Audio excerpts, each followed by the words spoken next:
In many of my conversations with Tom Mundy, he talked about the big turkey dinners, the big dinners. Were you part of that? Oh, yes. That was quite exciting. There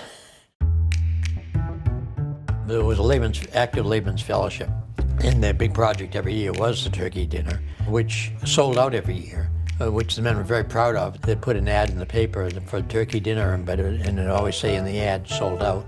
Oh. When we first put it on, the basement of the church was all one room initially, and that was used as a kitchen.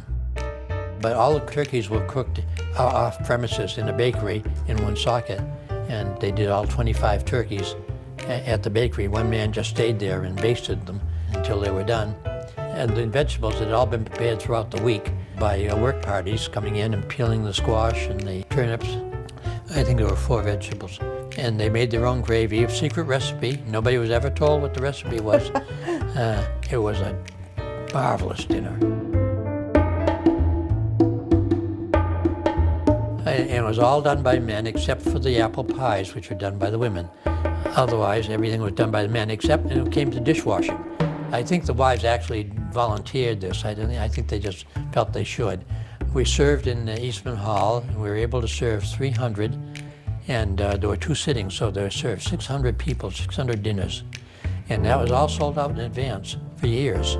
But when the gravy didn't thicken, the people waited. Oh. And they waited and they waited. And I remember one year that we waited at least a half an hour because the gravy didn't thicken. There were certain women who made particularly good apple pies.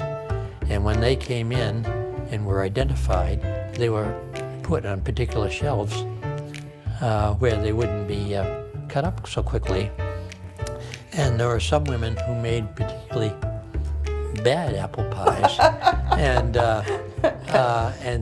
they couldn't be served. I mean, they were that bad. Ooh, yeah. They couldn't be served. So they were also identified.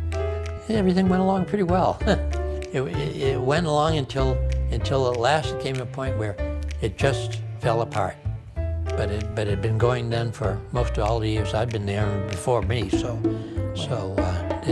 I don't know how many years, 20 or more years. It was really quite a long run.